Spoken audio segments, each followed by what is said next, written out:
안녕하십니까? 오늘 저는 감옥에서 빌립보 교인들을 위해 기도하는 바울이란 제목으로 말씀을 드리도록 하겠습니다. 우리가 예수를 믿는 사람이라는 증거는 열매를 보아서 알 수 있습니다. 가장 중요한 열매가 사랑입니다. 그 다음에 기쁨입니다. 야, 저 사람은 진짜 그리스도인이다 라고 할 때 기쁨이 있는 사람인지 보면 알 수가 있습니다. 우리가 가족이나 친구를 전도하지 못하는 가장 중요한 이유는 예수 믿어서 좋은 것을 보여주지 못하기 때문입니다. 빌립보서는 기쁨으로 가득 찬 편지입니다. 기쁨이란 표현이 무려 18번 나옵니다. 이번 빌립보서 강의를 통하여 저와 여러분이 예수를 믿음으로써 받는 가장 큰 축복 중의 하나인 기쁨을 회복했으면 참 좋겠습니다. 사도 바울은 로마 감옥에서 이 편지를 썼습니다. 감옥에 갇혀 있는 처지인데 기쁨이 가득한 편지를 쓴 것입니다. 사도 바울은 어떻게 기뻐할 수 있었을까요? 예수님이 항상 함께 하심을 알았기 때문입니다. 빌립보 1장 1절입니다. 그리스도 예수의 종 바울과 디모데는 그리스도 예수 안에서 빌립보에 사는 모든 성도와 또한 감독들과 집사들에게 편지하노니. 사도 바울은 자신이 감옥에 있는 것이 아니라 예수님 안에 있다고 생각했습니다. 이것이 사도 바울에게 있었던 기쁨의 비밀입니다. 사도 바울은 예수님 안에 있기만 한다면 부러울 것도 불평할 것도 두려울 것도 없었던 사람이었습니다. 우리도 마찬가지입니다. 예수님은 우리와도 함께 하십니다. 우리가 그 예수님을 바라보고 예수님 안에 거하면 우리도 늘 기뻐하며 살게 됩니다. 요한복음 15장 5절 말씀입니다. 나는 포도나무요 너희는 가지라. 그가 내 안에 내가 그 안에 거하면 사람이 열매를 많이 맺나니. 예수님 안에 거하는 자, 예수님을 바라보며 사는 사람이면 누구에게나 기쁨이 생깁니다. 사도 바울은 로마의 감옥에 갇혔지만 기뻐했습니다. 왜냐하면 로마 감옥에 갇힌 것 자체가 주님의 응답이었기 때문입니다. 사도 바울은 예루살렘에서 붙잡혀 유대인들에게 죽임을 당할 위기에 빠졌을 때에 주님의 음성을 들었습니다. 사도행전 23장 11절에 이런 말씀이 있습니다. 그날 밤에 주께서 바울 곁에 서서 이르시되 담대하라. 내가 예루살렘에서 나의 일을 증거한 것 같이 로마에서도 증거하여야 하리라. 로마로 가다가 유라굴로 광풍을 만나 죽게 되었을 때도 주님의 음성을 들었습니다. 내가 속한 바 곧 내가 섬기는 하나님의 사자가 어젯밤에 내 곁에 서서 말하되 바울아 두려워하지 말라. 내가 가이사 앞에 서야 하겠고 또 하나님께서 너와 함께 항해하는 자를 다 내게 주셨다 하였으니. 사도행전 27장 23절 24절의 말씀입니다. 로마 감옥에 갇히는 것이 하나님의 뜻이니 기쁘고 감사할 수밖에 없었던 것입니다. 단 하나 염려는 감옥 밖에 있는 교인들이 낙심하고 시험에 들까 하는 것인데 빌립보 교인들의 소식을 듣고 그런 마음도 다 사라졌던 것입니다. 빌립보 교인들은 사도 바울이 복음을 전하다가 감옥에 갇혔다는 소식을 듣고도 위축되지 않고 담대하게 복음을 전하고 있었던 것입니다. 이제 3절에서 5절의 말씀을 보겠습니다. 내가 너희를 생각할 때마다 나의 하나님께 감사하며 간구할 때마다 너희의 무리를 위하여 기쁨으로 항상 간구함은 너희가 첫날부터 이제까지 복음을 위한 일에 참여하고 있기 때문이라. 7절을 보겠습니다. 나의 매인과 복음을 변명한가 확정하며 너희가 다 나와 함께 은혜에 참여한 자가 됨이라. 여러분, 어려울 때 그 사람이 어떤 사람인지 알 수 있는 것입니다. 믿음도 마찬가지입니다. 빌립보 교인들의 믿음은 참 믿음이었습니다. 바울이 감옥에 갇힌 것을 보고 바울 곁을 따라다니던 많은 사람들이 바울을 떠났지만 빌립보 교인들은 흔들리지 않고 바울을 신뢰하고 바울을 도와주었기 때문입니다. 바울은 이런 빌립보 교인들을 생각할 때 마음이 참으로 기뻤습니다. 그래서 하나님께 감사하며 빌립보 성도들을 위해 기도하였습니다. 3절에서 7절을 보겠습니다. 내가 너희를 생각할 때마다 나의 하나님께 감사하며 간구할 때마다 너희 무리를 위하여 기쁨으로 항상 간구함은 이는 너희가 내 마음에 있음이며. 그러면서 사도 바울은 놀라운 고백을 합니다. 8절입니다. 내가 예수 그리스도의 심장으로 너희 무리를 얼마나 사모하는지 하나님이 내 증인이시니라. 여기서 예수님의 심장으로 사랑한다는 말은 단순히 사랑의 감정을 강조하는 낭만적인 표현만이 아닙니다. 말 그대로 빌립보 교인들을 향한 사랑이 사도 바울 자신의 사랑이 아니라는 것입니다. 예수님의 사랑이라는 것입니다. 사도 바울은 어떻게 빌립보 교인들을 사랑할 수 있었을까요? 예수님의 심장을 가졌기 때문입니다. 예수님의 심장을 가지면 사랑하지 못할 사람이 없습니다. 그러나 우리는 알아야 합니다. 이것은 사도 바울만의 이야기가 아닙니다. 모든 그리스도인에게 이루어진 복임을 알아야 합니다. 우리 모두는 다 예수님의 심장을 가진 자입니다. 갈라디아 2장 20절입니다. 내가 그리스도와 함께 십자가에 못 박혔나니 그런즉 이제는 내가 사는 것이 아니요 오직 내 안에 그리스도께서 사시는 것이라. 사랑은 성격 문제가 아닙니다. 환경 문제도 아닙니다. 예수님을 바로 믿느냐 바로 믿지 않느냐의 문제입니다. 내가 죽고 내 안에 예수님이 살아서 예수님의 심장을 가지면 사랑하지 못할 사람이 한 사람도 없게 되는 것입니다. 빌립보 교인들도 사도 바울을 뜨겁게 사랑했습니다.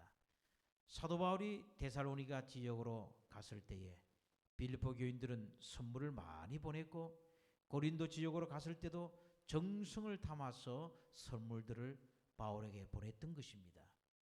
바울은 스스로 일하면서 복음 전하는 것을 자랑으로 여겼지만 빌립보 교인들이 도와주는 것을 기뻐하고 거절하지 않았습니다. 그가 로마 감옥에 갇혔을 때에 빌립보 교인들은 에바브로디도를 보내 바울을 시중 들게 했습니다. 그러면 도대체 빌립보 교인들은 사도 바울의 어디가 그렇게 사랑스러웠을까요? 교회를 개척해 주어서 그랬을까요? 사도 바울의 인물이 잘생겨서 그랬을까요? 학문이 훌륭해서 그랬을까요? 고향이 같아서 그랬을까요? 결코 아닙니다. 사도 바울이 예수님과 함께 죽고 예수님으로 사는 사람이고 예수님과 하나 된 사람이고 예수님의 종임을 빌립보 교인들이 잘 알았기 때문입니다. 예수님을 사랑하는 사람은 예수님을 사랑하는 사람을 보면 그렇게 사랑스럽게 여겨지게 됩니다. 동성끼리의 사랑과 우정을 말하면 다윗과 요나단이 생각납니다. 다윗과 요나단은 서로 사랑할 수 없는 경쟁의 관계요 적대적인 관계였습니다. 그런 다윗과 요나단이 어떻게 생명을 줄 정도로 사랑할 수 있었을까요? 어려서 같이 자란 것도 아닙니다. 학교를 같이 다닌 것도 아닙니다. 다윗이 골리앗과 싸울 때에 담대히 말하는 믿음의 말을 요나단이 들었던 것입니다. 사무엘상 17장 47절입니다. 또 여호와의 구원하심이 칼과 창에 있지 아니함을 이 무리에게 알게 하리라. 전쟁은 여호와께 속한 것인즉 그가 너희를 우리 손에 넘기시리라. 사무엘상 18장 1절입니다. 다윗이 사울에게 말하기를 마침에 요나단의 마음이 다윗의 마음과 하나가 되어 요나단이 그를 자기 생명같이 사랑하니라. 다윗과 요나단의 우정은 진실하게 하나님을 믿고 사랑하는 믿음에 서로 반한 것입니다. 어느 남자 성도가 자신은 교회 밖에는 친한 친구가 많은데 교회 안에는 친한 사람이 없다고 말했습니다. 왜 그럴까요? 함께 땀 흘리며 운동을 하지 않아서일까요? 자주 모여서 밥을 먹지 않아서일까요? 함께 여행을 다니지 않아서입니까? 교인끼리 밥 같이 먹고 운동 같이 하고 여행 같이 다니는 것이 서로 사랑하고 친해지는 데 도움이 되지만은 정답은 아닙니다. 다윗과 요나단이 밥 같이 먹고 운동 같이 하고 여행 같이 다녀서 친해지고 생명을 줄 정도로 서로 사랑하게 되었습니까? 결코 아닙니다. 상대방의 마음속에 있는 하나님을 향한 사랑과 믿음을 서로 확인하고 나서 세상에서 가장 아름다운 우정과 사랑을 나누게 되었습니다. 성도 간의 친밀한 관계는 예수님을 향한 사랑과 믿음에서 나오는 것임을 우리는 알아야 하겠습니다. 빌립보 교회 개척 멤버는 세 사람이었습니다. 첫 교인은 자주장사 루디아입니다. 두 번째 교인은 귀신 들려 점을 치던 여인이었습니다. 세 번째 교인은 빌립보 감옥의 간수장입니다. 루디아는 아시아인이고 점하는 여종은 헬라인이고 간수장은 로마인이었습니다. 루디아는 부유한 상인이고 점하는 소녀는 노예였고 간수는 로마의 관리였습니다. 이들은 결코 하나가 될 수 없는 신분이요 상종도 하지 않을 사람들이었습니다. 그들이 한 교회의 교인이 되어 서로 상종하며 사랑하게 된 것은 그들이 예수와 함께 죽었고 예수님으로 사는 자들이었기 때문입니다. 이것이 진정한 교회의 모습입니다.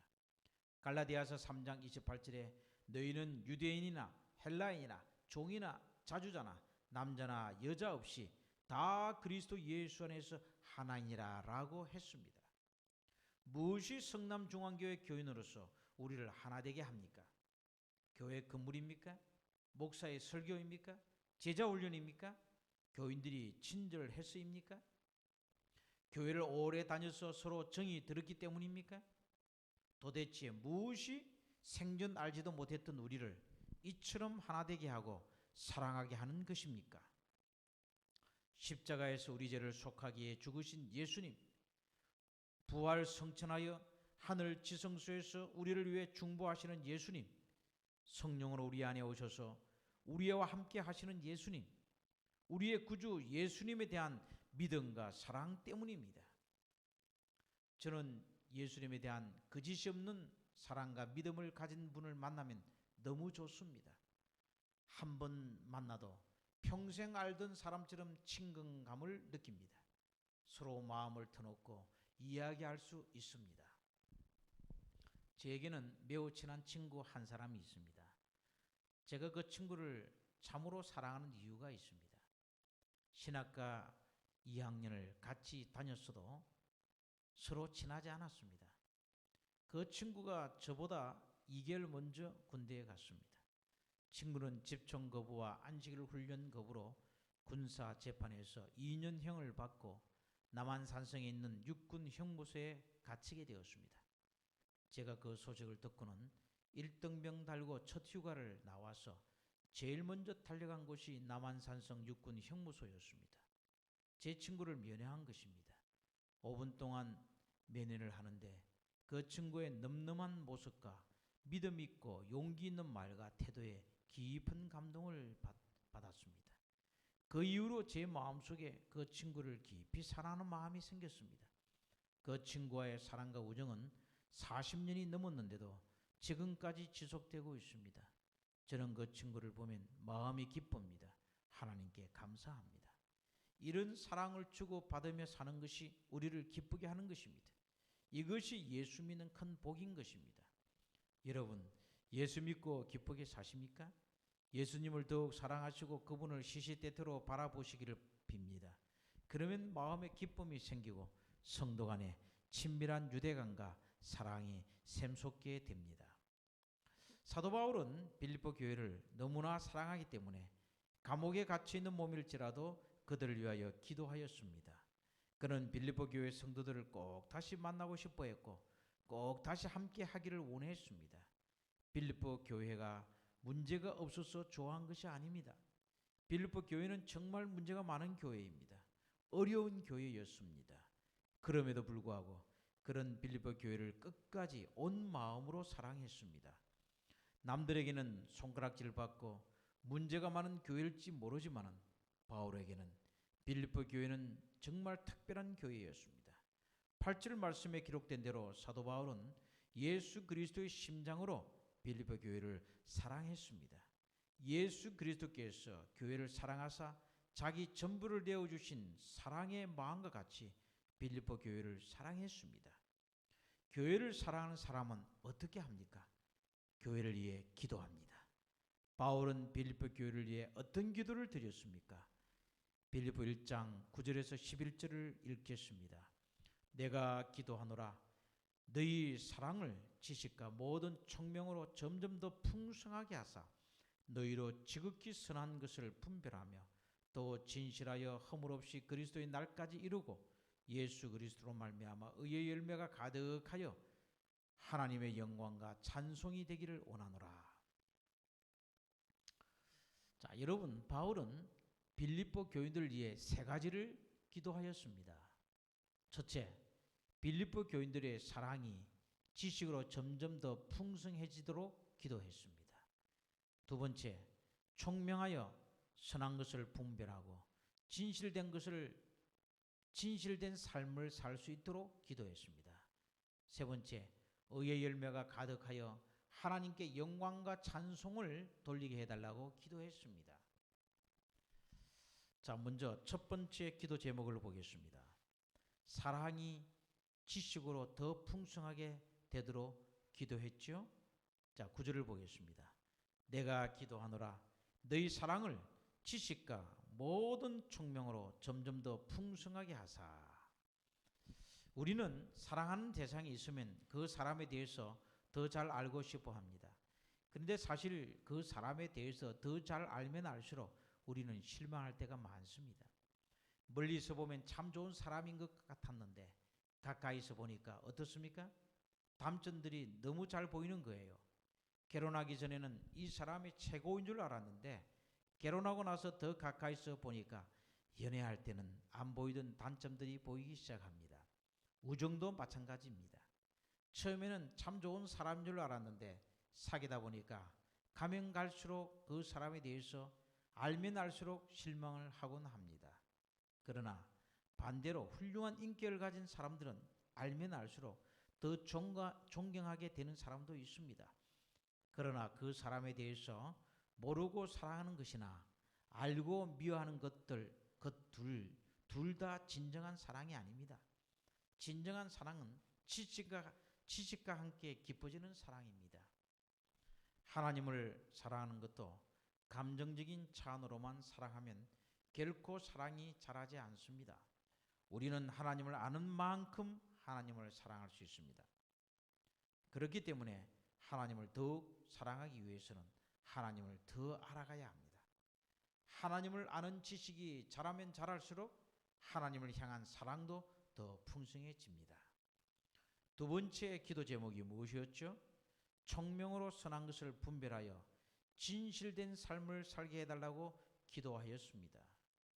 사도 바울은 9절에서 지식이란 단어 다음에 총명이란 단어를 썼습니다.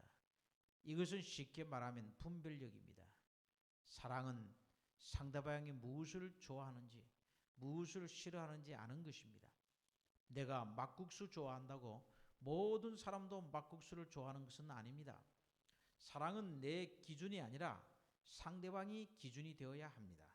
그래서 성숙한 사랑은 내 중심의 차원을 뛰어넘어 상대방 중심으로 살아가는 것입니다.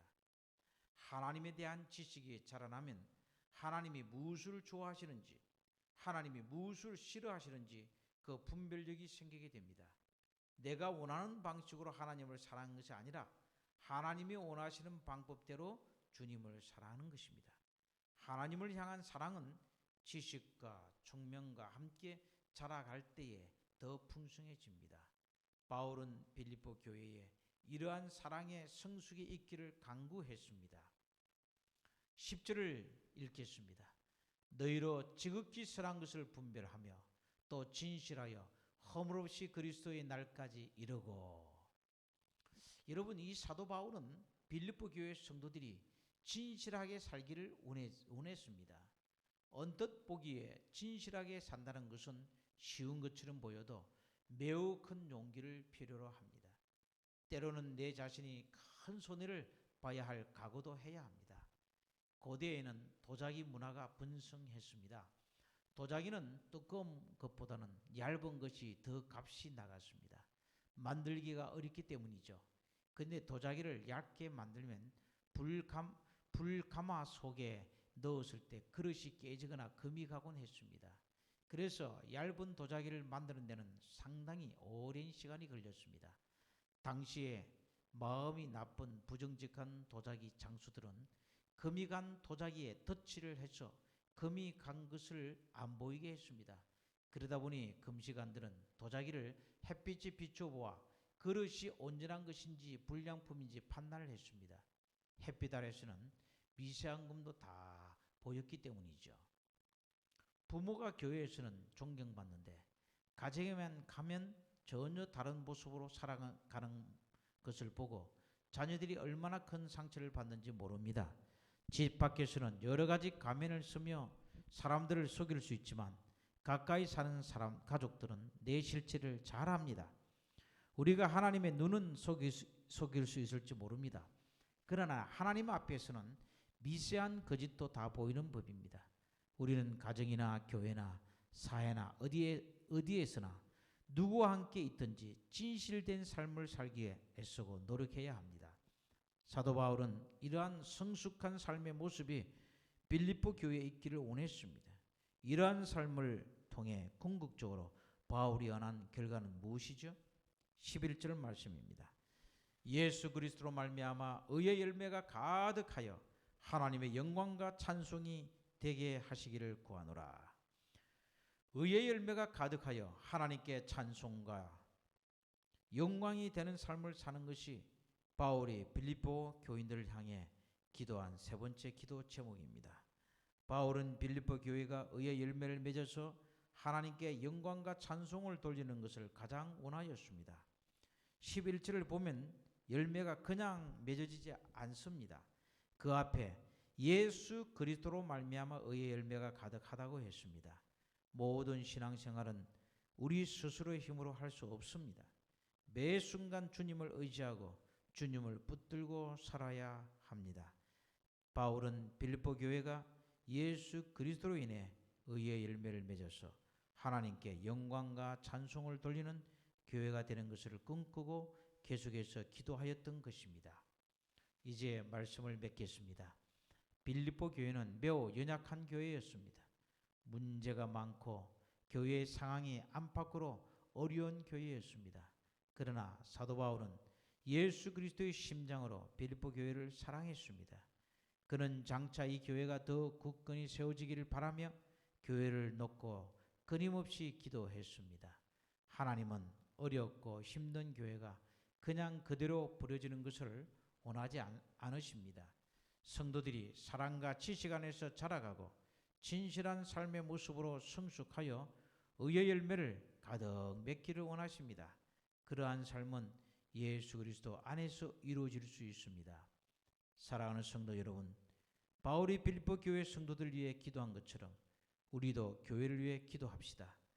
우리 교회 성도들의 사랑이 지식과 총명 안에서 날마다 풍성해지고 진실하여 허물이 없고 예수 그리스도로 말미암아 의의 열매가 가득한 그리스도인의 삶을 살아서 하나님께 영광과 찬송을 돌릴 수 있도록 날마다 기도하도록 합시다.